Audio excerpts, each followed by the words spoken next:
Break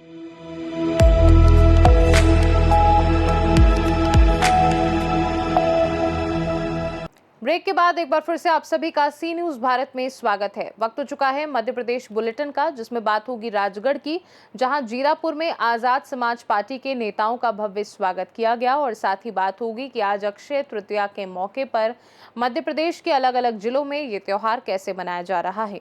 in तमाम खबरों पर विस्तार से डालेंगे नजर। जीरापुर में आजाद समाज पार्टी के राष्ट्रीय सदस्य दामोदर यादव और मध्य प्रदेश अध्यक्ष इंजीनियर सत्येंद्र विद्रोही का भव्य स्वागत किया गया, जहां भोपाल, कुरावर, ब्यावरा और राजगढ़ से आए कार्यकर्ताओं ने फूल मालाओं, ढोल नगाड़ों के साथ आगवानी की। इसके बाद गेस्ट हाउस में करीब 45 मिनट तक बंद कमरे में बैठक हुई, जिसमें आगामी विधानसभा चुनाव की रणनीति, संगठन विस्तार, बूथ स्तर पर कार्यकर्ताओं की सक्रियता और स्थानीय मुद्दों पर चर्चा करते हुए नेताओं ने फीडबैक लिया। सत्येंद्र विद्रोही ने कहा कि पार्टी हर वर्ग की आवाज बनकर मजबूती से चुनाव लड़ेगी, जबकि दामोदर यादव ने संगठन को जमीनी स्तर पर मजबूत करने पर जोर दिया। बैठक के बाद नेताओं ने कार्यकर्ताओं से मुलाकात कर आगामी कार्यक्रमों की रूपरेखा पर चर्चा की, जिस पर जीरापुर टीम ने क्षेत्र में पार्टी को मजबूत करने का भरोसा दिलाया। राजगढ़ से सी न्यूज संवाददाता जावेद की रिपोर्ट। शिवपुरी में अक्षय तृतीया के अवसर पर भगवान श्री परशुराम जन्मोत्सव के उपलक्ष्य में सर्व ब्राह्मण समाज द्वारा विशाल चल समारोह और शोभा यात्रा निकाली गई, जो भगवान परशुराम चौराहे से शुरू हुई। इस दौरान समाज में प्रशासन के प्रति आक्रोश भी देखा गया। समाज के जिलाध्यक्ष भरत शर्मा ने आरोप लगाया कि जन्मोत्सव से पहले मुख्य चौराहों पर भगवान परशुराम के कटआउट और बैनर लगाने की अनुमति नहीं दी गई, जबकि अम्बेडकर जयंती के बैनर और झंडे अभी भी लगे हुए हैं। उन्होंने इसे भेदभावपूर्ण रवैया बताते हुए प्रशासन पर सवाल उठाए और कहा कि सीएमओ व एसडीएम से चर्चा के बावजूद संतोषजनक जवाब नहीं मिला। रैली के दौरान अन्य समाजजनों ने भी प्रशासन पर दोहरे मापदंड अपनाने का आरोप लगाया और कहा कि भगवान परशुराम का वर्णन प्राचीन ग्रंथों में है और उनकी तुलना किसी अन्य से नहीं की जा सकती। इसके बावजूद शोभा यात्रा शांतिपूर्ण ढंग से निकाली गई और शहर में जय परशुराम के नारे गूंजते रहे।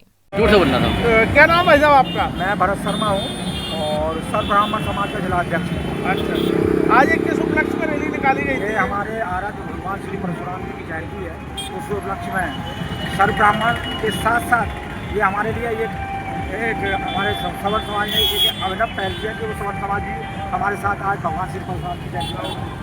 और चूँकि आप देख रहे हो यहाँ, हमने कल इस उपलक्ष्य में प्रशासन से निवेदन किया था कि हमारे भगवान परशुराम की जयंती के उपलक्ष्य में हम कटआउट और बैनर लगाने जाएंगे।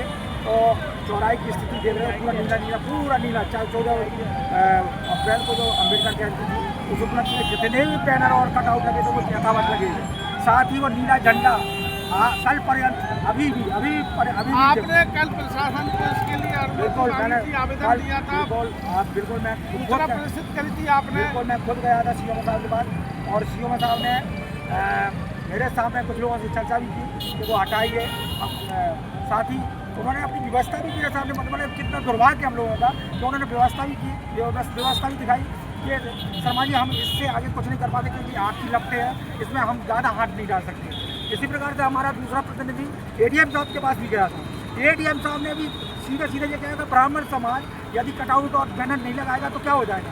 अब देख रहे हो किस स्थिति में सवर्ण समाज और ब्राह्मण समाज को लाके प्रशासन ने और सरकार ने खड़ा कर दिया है। और ये आपने सुना हुआ कथित कुछ दिनों पहले हमारे एक दामोदर नेता जी हैं, उन्होंने बोला कि हम परशुराम जी को जानते नहीं, उसके बारे में क्या कहना है? वो अपने बाप को नहीं जानता, वो परशुराम को क्या जानेगा?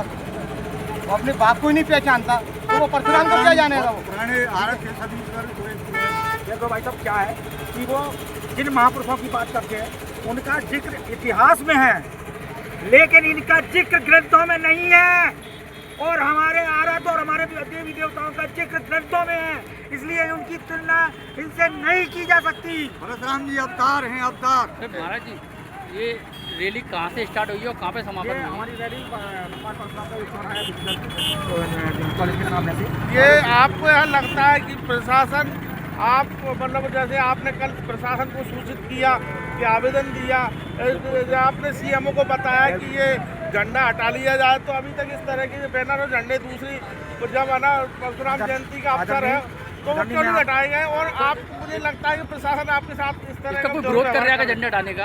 आदरणीय, मैं आपको बता दूं कि मुझे कल से मैं जो देख रहा हूँ, हम जगह जगह अपनी गुहार लगा रहे हैं। रात में हमने 10 बजे परम आदरणीय हमारी शहर की प्रथम नागरिक अध्यक्ष है, वो भी ब्राह्मण, उनके भी आराध्य हैं, उनसे भी निवेदन किया तो बोल के 10 बजे आपने बात की हमसे, हम उसमें बहुत ज़्यादा कुछ नहीं कर सकते, ठीक है। उसके बाद हमारे आप लोग हम लोगों का पत्रकार बंधुओं का सहयोग मिला।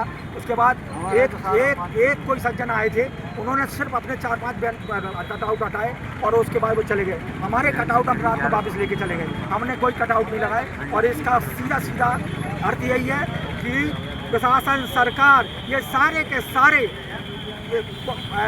ब्राह्मण समाज और सवर्ण समाज को ध्वस्त कर देना चाहिए। इस देश की समरसता को नष्ट कर रहे हैं। ये जैसे कि आप लगातार हम देख रहे हैं कि मीडिया पे, फेसबुक पे इस तरह के जातियों को बांटने का कार्य चल रहा है, तो अगर उसके बारे में आप क्या कहना चाहेगा? ये जातिगत मुद्दा है या फिर धर्म को देश में होने वाला मुद्दा?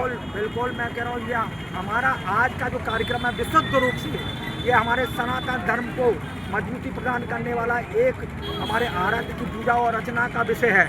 इसमें कहीं कोई राजनीति नहीं है। आज की रैली आपकी सफल रही। मैं समझता हूँ कि आप लोगों ने देखा होगा कि हमारी रैली सम्मानजनक स्थिति में रही। शिवपुरी से सी न्यूज संवाददाता ऋषि गोस्वामी की रिपोर्ट। कराहल थाना क्षेत्र के ग्राम सिलपुरी में राकेश जाट पुत्र दौलत जाट की संदिग्ध परिस्थितियों में मौत हो गई, जिसके बाद परिजनों ने हत्या की आशंका जताई है। सूचना मिलने पर पुलिस मौके पर पहुंची और शव को कब्जे में लेकर पोस्टमार्टम के लिए भेज दिया।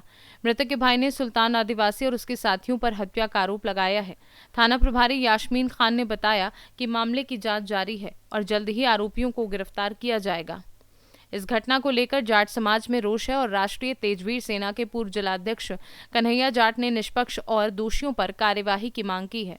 साथ ही चेतावनी दी है कि कार्यवाही नहीं होने पर संगठन आंदोलन करेगा, जिसकी जिम्मेदारी प्रशासन की होगी। और दिल्ली से दिल्ली को हम और हमारी पूरी समाज ने बैठकर ये निर्णय लिया है कि अगर दोषियों पर उचित कार्रवाई नहीं होती और संतोषजनक कार्रवाई नहीं होती तो हमारा सारा समाज दिल्ली, हरियाणा, पंजाब से सभी व्यक्ति करान में आएंगे। और अगर पुलिस कार्रवाई नहीं करती तो हम रोडों पे आएंगे। अभी आज तो हम बॉडी घर पे ले आए, कल हम बॉडी रोड पर ले जाएंगे और चक्का जाम कर देंगे। उसके बाद भी अगर प्रशासन कार्रवाई नहीं करता है तो हम कोर्ट में भी गुहार लगाएंगे। उसके बाद हम चक्का जाम करेंगे और हमारा समाज सारा हमारे साथ है। और दिल्ली, पंजाब और हरियाणा से गाड़ियां रवाना हुई हैं, सोपुर से गाड़ियां रवाना हुई हैं, वो सारा समाज हमारा एकत्रित हो रहा है। इसलिए हम पुलिस से कहना चाहते हैं कि जल्द से जल्द कार्रवाई करने की आप कृपा करें, नहीं तो फिर कल अगर कार्रवाई नहीं होती है, दोषी पकड़े नहीं जाते हैं तो हम रोडों पे आएंगे। और आप देखते आए जाट समाज और सिख समाज शुरू से संघर्ष करता हुआ आया है और हम संघर्ष करते रहेंगे और करते आए हैं। और ये जो आज हमारे एक भाई के साथ हुआ है ये सरासर मर्डर है। हमारे जो राकेश भाई के साथ हुआ है वो सरासर मर्डर है।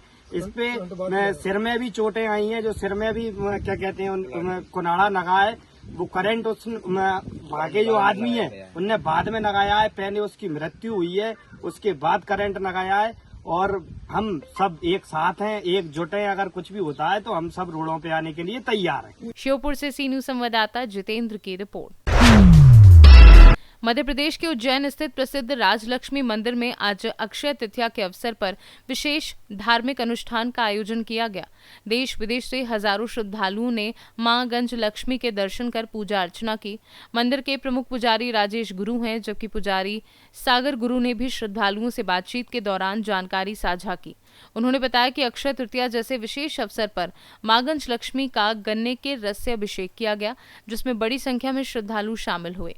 सागर गुरु ने बताया कि जो श्रद्धालु मंदिर तक नहीं पहुंच पाते हैं उनके लिए विशेष ऑनलाइन दर्शन और पूजा की व्यवस्था की गई है, जिससे वे घर बैठे ही मां गंज लक्ष्मी के दर्शन और पूजन का लाभ ले सकें।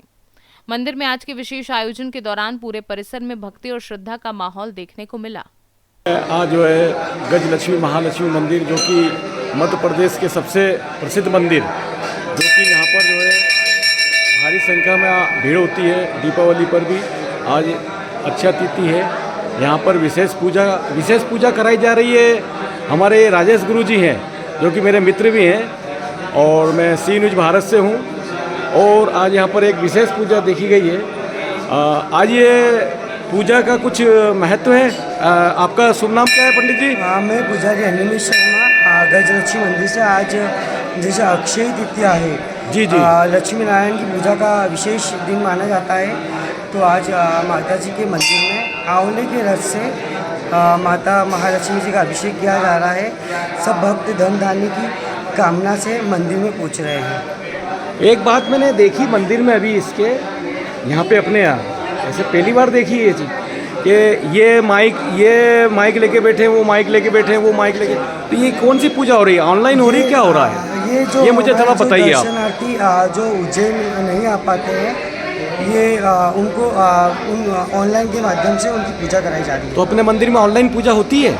नहीं, ये आज ही जो अक्षय तृतीया का जो विशेष पर्व है उस पर हो रही है। आज हवन भी है क्या?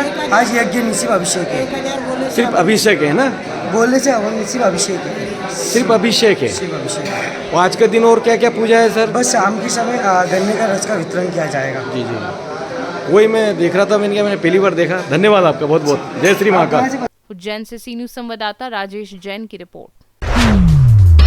मुख्यमंत्री मोहन यादव ने हामूखेड़ी में आयोजित सामूहिक विवाह सम्मेलन में भाग लिया, जहां 23 जोड़ों का विवाह संपन्न हुआ। उन्होंने नवविवाहित दंपतियों को आशीर्वाद देकर उनके सुखद, समृद्ध और मंगलमय जीवन की शुभकामनाएं दी। इस अवसर पर नवविवाहित कन्याओं को 2 पहिया वाहन भी प्रदान किए गए। मुख्यमंत्री ने मंडप में पहुंचकर सभी जोड़ों को व्यक्तिगत रूप से आशीर्वाद दिया और पुष्प वर्षा की।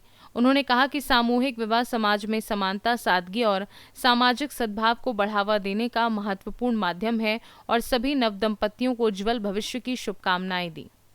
हमारे सबके एक तरह से इस उज्जैन के हमारे पीठाधीश्वर रामेश्वर दास जी महाराज, आपका भी जोरदार अभिनंदन। डॉक्टर रामेश्वर दास जी महाराज का सारे संत वृंद के लिए जोरदार ताली बजाएं, हमारे सारे नेताओं के लिए।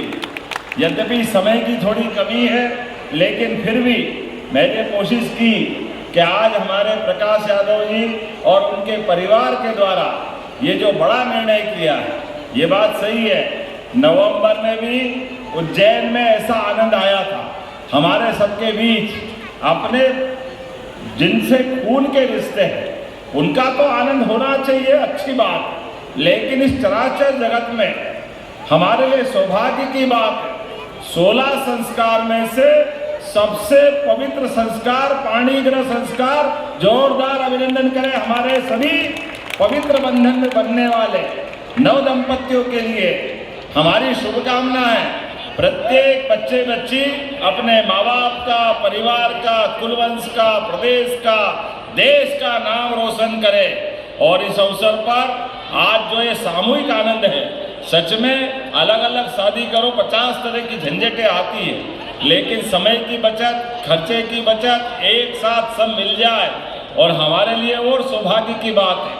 सरकारी स्तर के साथ गैर सरकारी स्तर पर भी ये संकल्प का होना, मैं प्रकाश यादव जी और पूरे मित्र वर्ग को बधाई देना चाह रहा हूँ। जोरदार अभिनंदन करें, हमारे लिए ये भी एक मार्ग है।